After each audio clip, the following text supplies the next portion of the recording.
2025 оны статистикийн мэдээлэлээр Монголд 266,100 бизнес эрхлэгч бүртгэлтэй байдаг бөгөөд үүний 97%-ийг жижиг дунд бизнес эрхлэгчид эзэлдэг байна. Миний бизнес нэвтрүүлгийн энэ удаагийн дугаартаа бид жижиг дунд үйлдвэрлэгчдийн төлөөлөл Монголда сав баглаа бодол үйлдвэрлэгч Царамтай Арваг онцолж байна.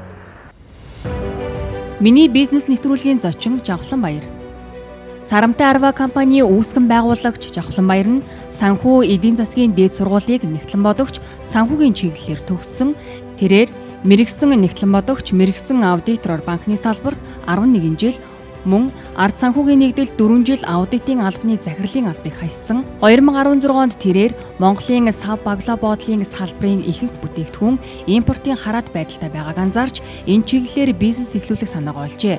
Түүний хувьд 2018 онд Царамтай Арваг компани байгуулснаас хойш одоо хүртэл захирлаар нь ажиллаж байна. Бид нар бол бүгдээрээ л өртөө шүү дээ. Юм хийгээл байдаг, илүү ихийг бүтээгээл байдаг.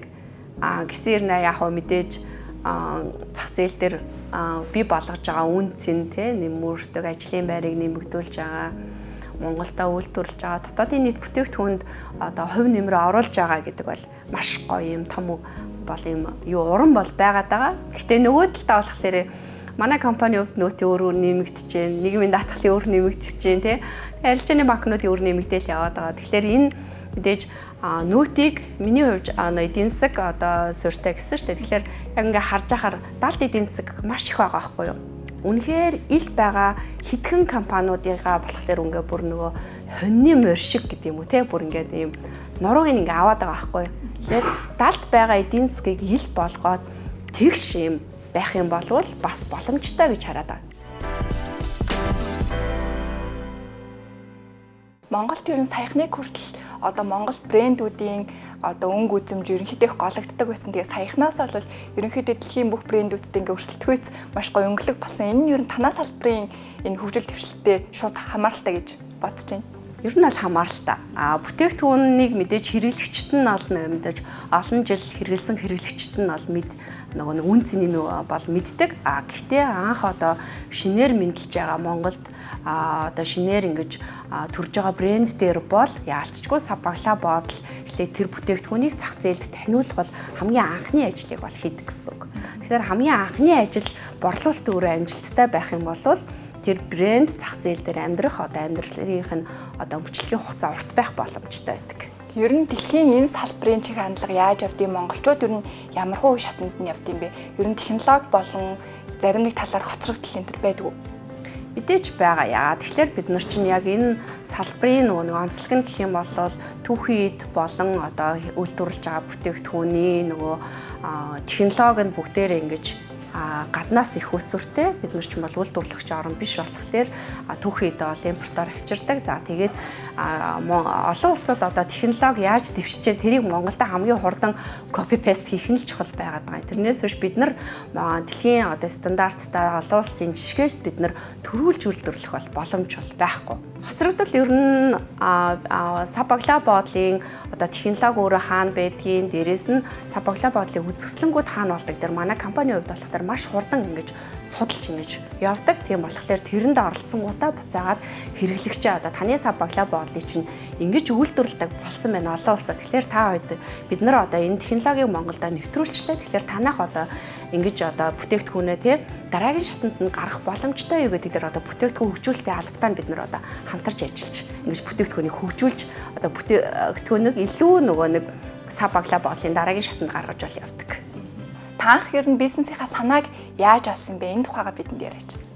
2016 онд бол энэ бизнесийн санааг анх олсон. За тэгээд 3 жил ер нь бол судалсан. Тэгээд 3 жил судлаад компани 2018 онд байгуулад тэгээд 19 онд яг үйл ажиллагаагаа эхлүүлж ирсэн. Тэгээд 19 онд үйл ажиллагаа эхлүүлээд нэг 2 жил болж байсан чинь цар тахалтай нүүр тулж бол өнөөдрийн одоо энэ компаниг бий болгож бол ажилласан байна. Бизнес санаа нь миний тухайн үед яг чаддаг юм нь юу байсан бэ гэхээр тоон дээр анализ хийж нэлээд юм судалгаа хийх дуртай. Би эдийн засагч, нэгтлэн бодогч мэрэгчлээ. Тэгээд судлаа явуулчихсан ер нь импортоос нэлээд юм том хараат юм салбар байсан. Тэгээд энэ салбар руу одоо яаж орох боломж байна те Монголда үйлдвэрлэх ямар боломж байна гэдэг талаас нь нэлээд судалсан. Тэгээд энэ салбарын гол одоо орох болсон шалтгаан нь юу вэ гэхээр нэлээд юм олон асуудалтай салбар байсан. Тэгэхээр асуудлыг шийдчих юм бол мэдээж цаана нь боломж байгаа гэж харсан болохоор энэ салбар руу орсон. Тэгээд энэ салбарт орох болсон шалтгаан гэх юм бол мэдээж Монголд үйлдвэрлэж байгаа бүтээгдэхүүн тий өнгө үзэмжгүй, тохиромжгүй олон асуудлууд тэгээд үйлдвэрлэх хугацаа урт тий тээврийн хугацаа удаан ч гэх юм уу тий тэгэхээр маш олон ийм асуудлуудыг жижиг дунд үйлдвэрлэгчид маань өөрсдийнхөө нуруунд дээр авч явж байсан болохоор тэрэнд нь бас өөрийн хувь нэмрээ оруулъя гэдэг одоо бодолтойгоор зорилготойгоор энэ салбар руу орсон. 2018 онд танах яг компани байгуулж авах үед ер нь энэ салбарын хөгжил Монголд ямар байсан? Танахаас өөр компани ер нь байсан уу?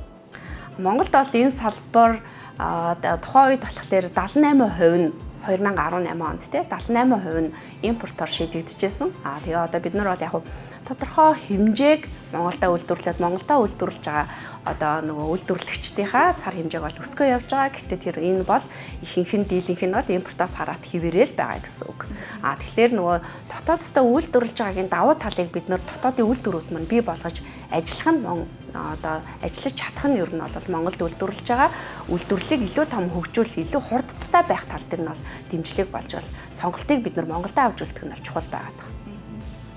Та хэлсэн 2018 онд дөнгөж үүсгэн байгуулагдаад 2 жилийн дараа ковид гарсан гэдэг тий. Тэгээд ковидыг ер нь яаж даван тулав шинэ компанийн хувьд бол хэцүү шүү дээ тий.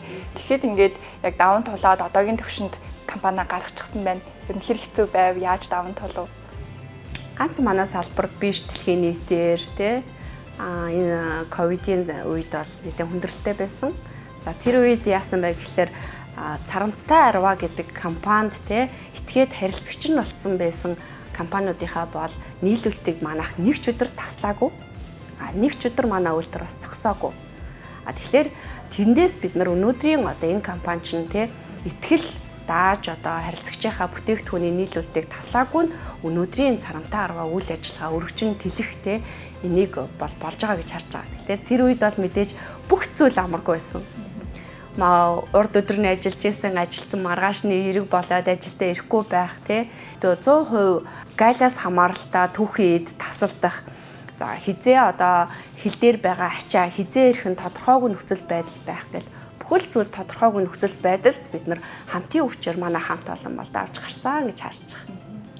Ер нь Гялгар уутны түүхийн эд нь юу байдیں 100% гаднаас орж ирж байна уу? 100% гаднаас орж ирж байгаа. Түүхийдийн хувьд болохоор Монголда үйлдвэрлэх боломжгүй. Үндсэн түүхийд нь бол нефтийн шаарнаас гардаг. Харин одоо бол нөгөө нэг байгаль дуустдаг, задардаг технологиг бол нэвтрүүлж эхэлж байгаатай холбоотойгоор түүхийд нь эрдэнэ шишээ цардуулаас цардуулын хаснаас бол гарч ирж байгаа. Тэгээд 2024 онд манай нэг шинэ нэвтрүүлсэн технологи гэх юм бол эрдэнэ шишээ цардуулаас гаргаж авсан түүхийдээ одоо байгальд 365 хоног задардаг, задраад бордоо болдог технологиор хорийг үйлдвэрлэж хийсэн байгаа. Тэгээ одоогоор бид нар 2024 оны 10 сарын 4-нд хамгийн анхны үйлдвэрлэгч нь захиалагч нь болохоор Өрмөн брэнд Худалдаа хөгжлийн банк 2 маань байсан. За тэгээ одоо бол манайх яг энэ байгальд дуустдаг, задардаг дээрээ 30-аад харилцагч компаниудын торыг бол үйлдвэрлээд эхэлж байна. Тэгээд одоогоор нөгөө нэг ер нь бол аж ахуй нэгжүүд ногоон сонголтыг хийдэг болчлоо шүү дээ. Тийм болохоор бол сүлжээ дэлгүүрүүд супермаркетууд бол одоо энэ хэрэглэгчийг илүү нэг ногоон сонголтыг хийх бүтээмжтэй байлгахын тулд супермаркетууд сүлжээ дэлгүүрүүд одоо энэ салбарын энэ сонголтыг бол хийж бол эхэлж байна. Монголд ер нь сав баглаа боотлын үйлдвэрлэгчид бас байгаа хэрнээ ерөнхийдөө ер нь урагшаа захиалга өгдөг маш олон компаниуд, брэндүүд байна л да. Тэгээд та бол үүнийг юу гэж харж байгаа вэ? Юутай холбоотой гэж бодож байна? За энэ нь бол мэдээж нөгөө түүхийдийн хамааралтай холбоотой. Дээрээс нь нөгөө нэг Монголд үйлдвэрлэж байгаа Монгол үйлдвэрлэгч нартай бас томоохон үйлдвэрлэгч эрхлэгчд маань бас одоо итгэхгүй байх ч гэдэм үү тийм. Үнэхээр ингээд тасалдал үүсчих вэ.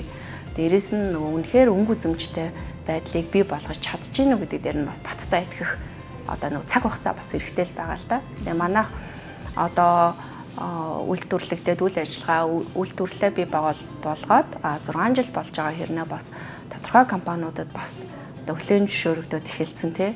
Бүр итгэлцлийг бий болгоод одоо мэрэгжлийн бас тодорхой хэмжээний одоо юм мэрэгжлийн болсон байна гэж бол хараад байгаа. Ер нь царамтай арваагаар бүтээгдэхүүнүүдийг хийлгэж байгаа том брэндүүдээс та нэрлэеч Монголын. За манай компаниг ер нь бол орчин тогтноход хамгийн том одоо тусалсан, дэмжсэн, түшсэн компани бол би Апо компани гэж хардаг.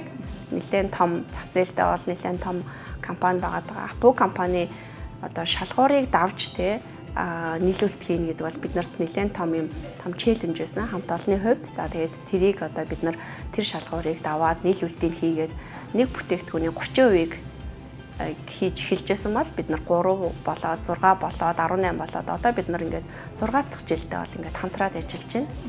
Апо компани ус ундааг бол бид нар Монголдо болцоо хувилдуулж байгаа. За талах чихэр байна, Стимо байна, Монконди гэдэг компани байна. Тэгээд зөвхөн хүнс гэхгүй бид нар импортоор оруулж ирээд дотооддоо савладаг бүтээгдэхүүний бас сав баглаа боодлын нас ингэж үйлдвэрлэдэг. За тэгээд зөвхөн нөгөө нэг хүнс гэхгүйгээр хогны урт үйлдвэрлэж байна. Одоо ахуй эрхлээний торыг үйлдвэрлэж байна те. Энэ салбарт шинэ байсан хэрнээ бид нар зоригтойгоор бол технологийн дэвшлүүдийг бол оруулж ирсэн. За мат гэлгаар хосолсон технологи гэдэг юм те. Мат гэлгаар хосолсон технологиор бид нар бол анх Kavar V International-ийн Kavar-ын одоо хосолсон хэвлэлийг хийсэн Ziploc-той суурьтай утыг те. Дээрээс нь Apo компани бид нар усны шашхнуудыг Монголдо 100% импортлж байна. Пивнуудын багцлагчдыг үйлдвэрлэж байна гэл те. Тэгээд ер нь хөлдөөсөн бүтээгдэхүүн зөвхөн хүнс гэхгүй яг импортоор оруулж ирээд Монголдо ингээд савладаг бүтээгдэхүүний бас сав баглаа боодлын нас үйлдвэрлэж байгаа. Тэгэхээр хэрэглэгчд одоо анхны сэтгэгдлийг төрүүлдэг сав баглаа боодлыг хамгийн сүүлийн үеийн дэвшилтэт технологиор үйлдвэрлээд хэрэглэгчд вау энэний сав баглаа ийм болсон юм байна шүү дээ те. Энийг танах үйлдвэрлсэн үү гэдэг одоо хэрэглэгчийн сэтгэгдэл, үйлдвэрлэгчийн сэтгэгдэл биднэрт ер нь бол нэлээд том юм урмыг өгч дараагийн шатанд те эрэл хайгуулыг илүү их хийх тийм одоо зоригийг бас өгч бол явдаг. Тоног төхөөрөмж болон хүн хоорондын харилцаа нь ямар хөлтэй байд юм бэ? Тоног төхөөрөмж болохоор тоног төхөөрөмж үйлдвэрлэлийн процессын хувьд ярих юм бол нэг юм 80% нь автомат, 20% нь бол тохиолдол буюу хүний оролцоотой байж байгаа. Тэгээ 20% хүний оролцоотой дээр тохиолж байгаа болохоор мэдээж нөгөө хүний нөөцийн хомсдолтой энэ цаг үед айгүй юм тохиромжтой байгаа гэх юм уу. Тэгээд технологи мэдээж нэвтрүүлэхэд бүтээмжийг одоо нэмэгдүүлэхэд бол хүний оролцоо маш чухал. Хүнээс шалтгаалсан ур чадвараас шалтгаалсан бол ийм нэлээд мэдрэмж шаардсан ийм салбар байгаа. Тэгээд одоо энэний хувьд гэхэд хоёулаа ингээ харах юм бол энэ уутны хувьд одоо ингээ мат гэлээр хосолсон технологиор хийгдсэн уут байгаа байхгүй юу. Тэгээд энэ технологиг бол бид нар 20 онд байгуулагдсан 21 оны 5 сард Монголд анх удаа нэвтрүүлсэн.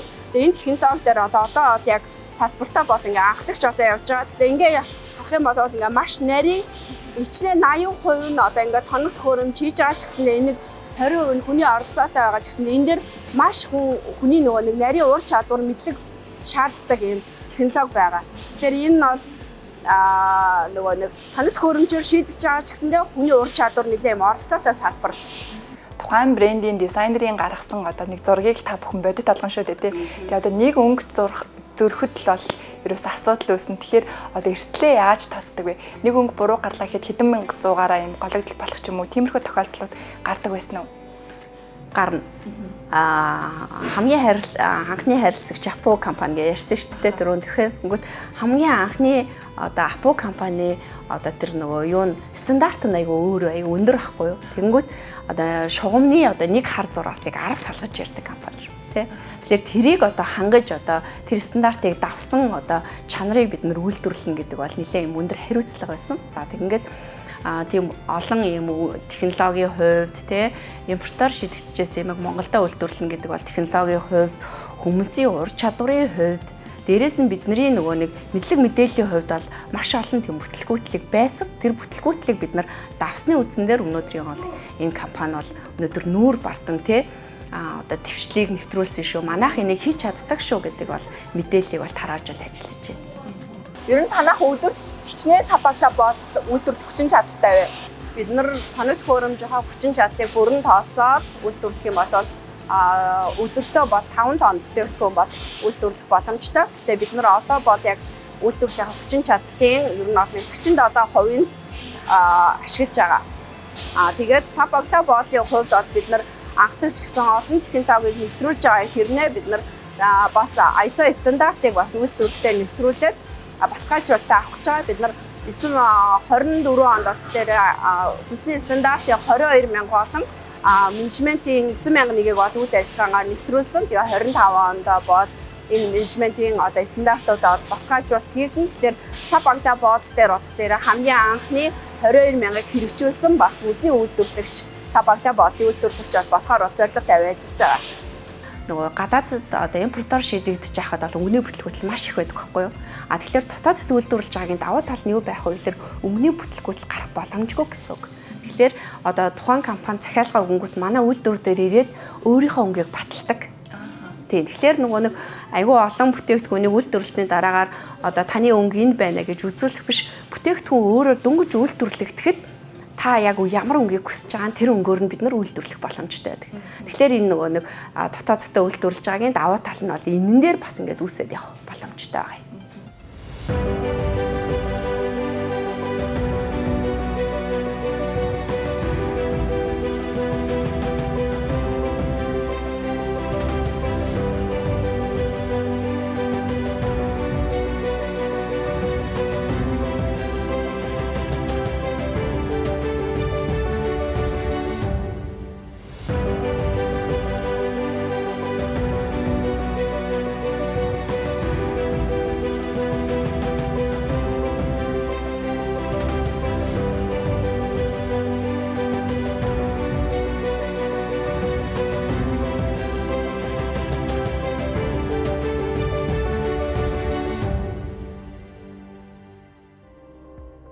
Та түрүү хэллээ. Анх бол хүний нөөц маш хэцүү байсан гэдэг. Одоо 26 жилийн хугацаанд танаа дээр ажиллаж байгаа хамгийн урт ажиллаж байгаа хүн хэдэн жил ажилласан байна? Хүмүүсээр нь яаж тогтоож байна? Тийм тэгэл хүмүүсийг тогтоон барих гэдэг чинь бол нэлээд юм том ур чадвар шаардна тий. Тэгэхээр манайх бол анх бол 3 хүнтэй үйлдвэрлэлийг эхлүүлж ирсэн. Тийм тэгээд нэгхэн юм мэддэг хүнтэй тэгээ бусад хүмүүс нь бол юу ч мэдэхгүй. Тэгээ энд түүхий дээр би өөрөө ч гэсэн энэ түүхий дээр бүх сав баглаа буудлыг тэгээ бүх уутыг хийж болно ч гэдэг юм уу. Тэг чин талхны уут 5 өөр талхыг үйлдвэрлэх 5 өөр түүхийд ирдгийг мэдэхгүй. Бүгдийг нэгээр ингээ үйлдвэрлэн ч гэдэг юм уу. Тийм нөгөө нэг хар юм зөрөгтэйгээр энэ салбар руу бол ингээд ороод ажиллаж байсан. Тэгэнгүүт тэн дээр мэдээж ингээл нэг 3 хүн байсан ажилтан ба 8 болсон 13 болсон 20 болсон тий. Одоо тэгээ бид нар дотооддоо бол ингээд нэг юм 60 гаруй ажлын байрыг бий болгоод ингээд ажиллаж байгаа. Тэнгүүд энэ салбар өөрөө тоног төхөөрөмжийн дэвшлэн айгүй гоё юм хурцтайгаар явагдаж байгаа болохоор хүний нөөц юм хомсдолтой энэ орчинд бол 80% нь автомат 20% нь хүний оролцоотой техник тоног төхөөрөмжөөр бол үйлдвэрлэл нь явагддаг. Тийм болохоор бас тоног төхөөрөмжн дээрээ хүнээ мэрэгшүүлээд тэгээ хүний нөөцийн бодлогоо нэг хүн төвтэй явуулчих юм бол бид нарт бас ингээд цаашид ингээ хүнийхээ оронтойг нэмээд явахад бас нэлээд том юм боломж бол байгаад байгаа. Та нэвтрүүлгийн өмнө ярьжсэн манайх 3 тоног төхөөрөмжтэй хичээсэн гэдэг. Одоо л хахад маш олон тоног төхөөрөмжтэй олон хүнтэй маш гоё ингээд ажил ондарсан үйлдвэрлэл ингээд босч чинь энэ тагаа яриач. Анх бол тоног төхөөрөмжүүд хүний нөөцтэй энэ олгоныг одоо маш хурцтайгаар ер нь бол сурч эхэлсэн. За тэгээд хүний нөөцийн бодлогыг яаж байлгах вэ? Тоног төхөөрөмжийн технологиг яаж хурдан одоо ер нь амьсгаа хугацаагүй хөдөлмөрсөндөө манай хамт олон тэгжээж бас өнөөдрийн энэ царантай арва одоо технологийн хувьд хамт олонны хувьд яаж ив нэгдэлтэйгээр дараагийн түвшинд компани одоо брендинг бүтээж явж байна гэдг нь бол бас эндээс харагдаж байгаа энэ хамт олноос. Энэ хугацаанд ер нь танд бизнес эрхлэхэд Монголын одоо бизнесийн орчин ямар санагдсан бэ? Хүнд хэцүү зүйлс нь юу байв? Анх компани байгуулаад энэ салбарыг өөрөө ерөөсөө огт мэдэхгүй байсан. Тэгээд би 3 жил ер нь бол гадагшаа явж олон хотуудаар явж судлахдаа тэндээ мэдсэн гэж бодсон байхгүй. Тэгээд том үйлдвэр худалдаж аваад тоног төхөөрөмж аваад энэ салбарыг би чадчихна гэж бодсон чинь хүний нөөц байхгүй байсан. Тэгээл дахиад нэг сорилт эхэлж байгаа тий. Тэгээд за хүний нөөцийг одоо ёс зүйтэйгээр тий яаж бий болгож ажилчдыг сургах уу, яаж хамт олныг бий болгох уу гэдэг бол нэлээд том юм сорилт байсан. За энэний дараагаар хамт олныг бий болгоод бүтээгдэхүүнээ үйлдвэрлэлээ явж исэн чинь цар тахал гарсан тий. За тэгээд нөгөөхөө одоо харилцагчаа яаж одоо ингэж бүтээгдэхүүнээр нь тасалдуулахгүй байх уу гэл ингэ байжсэн чи дахиад технологийн дэвшил байсан гэдэг юм.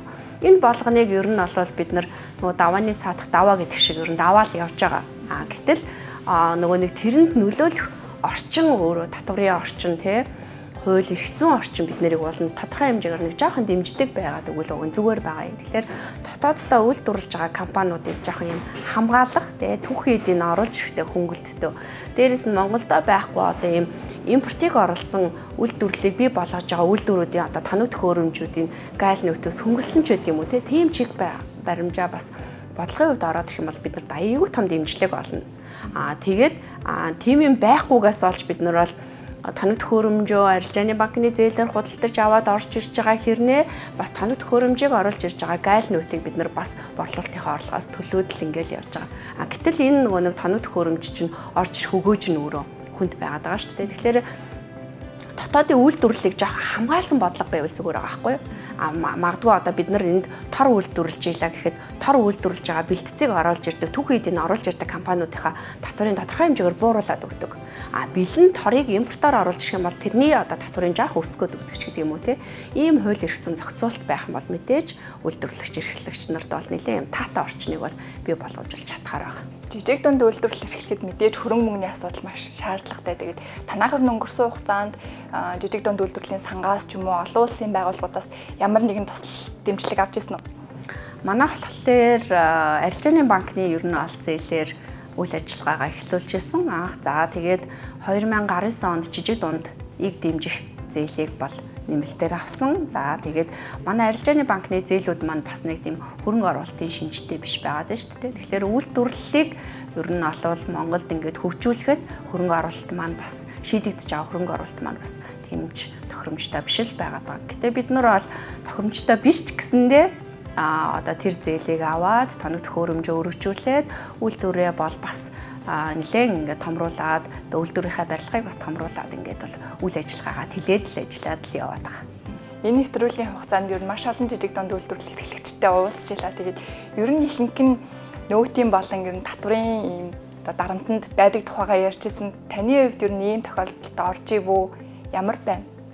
Бид нар бол бүгдээрээ л өртөө шүү дээ. Юм хийгээл байдаг, илүү ихийг бүтээгээл байдаг. Гэсэн юм яг хөө мэдээж зах зээл дээр бий болгож байгаа үн цэн нэмэгдүүлдэг, ажлын байрыг нэмэгдүүлж байгаа, Монголда үйлдвэрлэж байгаа дотоодын нийт бүтээгдэхүүнд одоо хувь нэмрээ оруулж байгаа гэдэг бол маш гоё юм том бол юм юу уран бол байгаад байгаа. Гэхдээ нөгөө талдаа болохоор манай компани хувьд нөөтийн өөр нэмэгдэж байна, нийгмийн даатгалын өөр нэмэгдэж байна тий. Арилжааны банкнуудын өөр нэмэгдээл яваад байгаа. Тэгэхээр энэ мэдээж нөөтийг миний хувьд эдийн засаг одоо суурьтай гэсэн шүү дээ. Тэгэхээр яг ингээ харж ахаар далд эдийн засаг маш их байгаа байхгүй юу? Үнэхээр ил байгаа хитгэн компаниудынхаа болохоор ингээ бүр нөгөө хоньны морь шиг гэдэг юм уу те бүр ингээд ийм нурууг ингээ аваад байгаа байхгүй юу? Тэгэхээр далд байгаа эдийн засгийг ил болгоод тэгш юм байх юм болвол бас боломжтой гэж хараад байгаа. Тэгэхээр одоо магадгүй одоо нийт татвар хураалт далд байгаа эдийн засгийг ил болгонгуудаа хувь хэмжээгээ бууруулах юм бол одоо байгаа хэмжээнээс бол ихсчгээр тооцоолол гарсан гэж бол би бас сонсч ирсэн. Гэхдээ тэр бол бас үнний ортой ах л гэж бас бодож байгаа. Мэдээж нөөтийн татвар бас буугаад ирэх юм бол бид нар шиг одоо түүхий эдэн 100% импортоос хараат ийм дотоодын үйлдвэрлэлд бол маш том дэмжлэг болох боломжтой. Сая үйлдвэрт нь хаалаа маш олон гой брэндүүдийн Сабагла болоод энд байж ин тэгээд танд ер нь эдгээр одоо Монголын томоохон брэндүүдийн бүтээгдэхүүнүүдийг ингээд танаах үйлдвэрлэсэн шүү гэж бодохоор ямар мэдрэмж төрдөг вэ? Одоо энэ Монголд жижиг дунд үйлдвэрлэлийг бий болгох те компани ингээ удирдаад явах энд бол бид нэр удирдлах хүний хувьд бол ингээд маш их юм асуудлуудтай тулгардаг. Тэгээд тэр болгоныг одоо ерөөсө давхын тулд ч гэдэг юм уу те одоо хин нэгний амар лаг яваа юм юуг одоо түүхийг сонсоос илүү би бод яг энэ хамт олон дээрээ орж ирэх үйлдвэрийнхээ ажилчтай мэдлэгтэй тэгээ одоо энд одоо гарч байгаа энэ бүтээгдэхүүнийг ингээд харахаас ахуулаад энийг одоо бүтээсэн шүү дээ гэдэг ийм урам одоо юмны ард гарцсан байгаа мэдрэмж бид нарыг надад бол нэлээ юм том инспирэшн олж энэ салбарыг одоо Монголд одоо ингээд авч явахд бол урам өгдөг. Тэ. За та Царамтай 10-гийн ирээдүйг яаж харж байна? Царамтай 10 одоо импортоор сав түүхийдээ авчираад тэгээ Монголда байгаа үйлдвэрүүдэд хангаж байна тий. Энэ одоо Монголд үйлдвэрлэж байгаа мэдээж цар хэмжээг бол бид нар нэмэгдүүлнэ гэдэг нэлээд том зорилготой байж байгаа. Тэгээд дэлхийн нийтээрээ ер нь олвол одоо ногоон сонголтыг хийж байна тий. Ногоорой гэж юм. Манайха хамгийн анхны одоо байгальд дуустдаг, байгальд бордоо бод шингэдэг одоо энэ технологиор бүтээгдэхүүн үйлдвэрлэж эхэлсэн байна. Тэгэхээр энэ технологи нэлээд ийм том цаг хүрээтэй байлгаж энэ ногоон дээр манайх нэлээд ийм түүчээж одоо царамтаа 10% бол ногоон бүтээгдэхүүн дээр энэ захиур хаглана гэж бол харж байгаа. За ингээд нэвтрүүлгийн урилгыг хүлээн авсан танд маш их баярлалаа. Нэвтрүүлгийн зүгээс Go брендийн бэлгийн багцыг танд бэлгэлж байна. За баярлалаа. Тэгээд манай компаниг бас зорж ирээд Монголд бас ийм үйлдвэрлэл байдаг талаар юм таниулах үйл ажиллагааг бас хийсэн танаа нэвтрүүлэгт бас ингэж урьж оруулсан та бүхэнд бас ингэж маш их баярлалаа. Баярлалаа.